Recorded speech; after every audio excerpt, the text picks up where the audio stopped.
Today we're going to make a simple daiquiri on the rocks with a tiny little twist. Instead of a simple syrup or sugar, we'll be replacing that with a dry Riesling syrup. Now this take on the daiquiri comes to us from Doc Parks. When he came here to share the Banana Afterlife a few months back, he brought with him a dry Riesling syrup, and he made me and him a daiquiri using that as well as Nissan Rum Blanc, and it was great.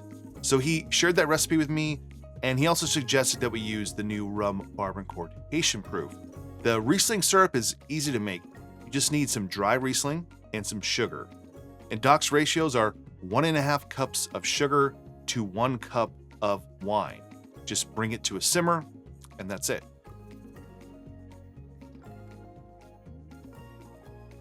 So when I asked Doc if I could share this recipe, he said yes.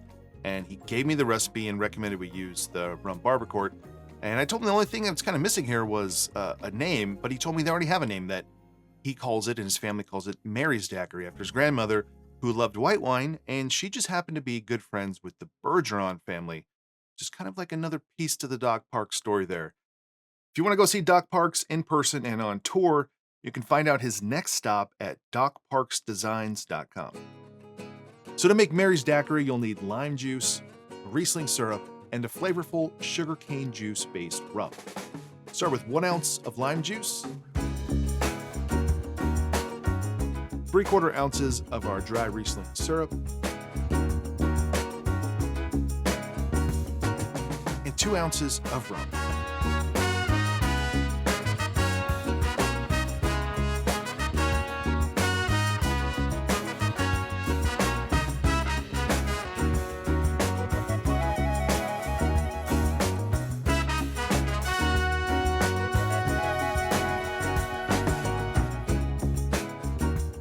Serve this on the rocks, and I'm going to garnish it with a simple lime wedge.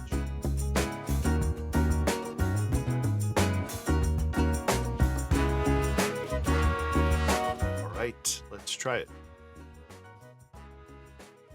I've made this several times now.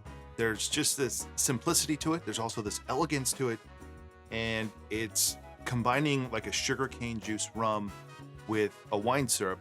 You don't have to love wine to like this. The wine is in the background there. If you think about, we use 3/4 of an ounce of that syrup, you're probably only getting about 1/4 ounce around there of wine. And in a drink with a big bold sugarcane juice rum like that rum barbancourt Haitian proof, that's gonna be the thing you taste the most, but it's balanced out with the sweetness and the acidity, and having that wine syrup with those notes from wine kind of helps intensify some of those like fresh, fruity, grassy flavors, stone fruit type flavors that you're getting from the dry Riesling. Dry Rieslings are probably some of the most underappreciated wines, and I think that's because 20 years ago there were so many Rieslings on the shelves with brands like Polka Dot that you can get at Target. They were just really sugar. I mean, they were highly sweetened, but nowadays you can find modern Rieslings for $10 to $20. And if you're wondering like, hey, do I need to get a dry Riesling if I'm just adding sugar to it? No, but you're not probably going to want to make a whole bottle of that syrup, and then you're going to want to drink that Riesling. So that's why you're going to want to get something that's not awful. I think the one I got is under $12, and it's delicious. We see a lot of syrups and reductions that are done with fortified wines, aromatized wines, red wines often, but it's kind of unique to see a white wine in sort of a tropical cocktail to be used, and I love that.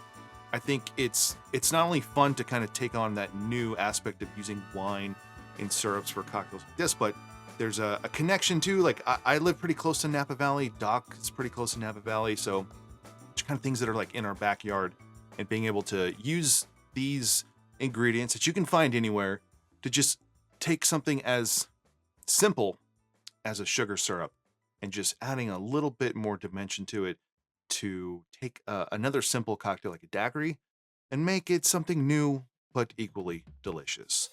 So that's it for this one. That was Mary's Daiquiri from Doc Parks. If you enjoyed this video, go check out the Patreon page if you want to support the channel more. Otherwise, just give this video a like below, consider subscribing, and I'll see you on the next one.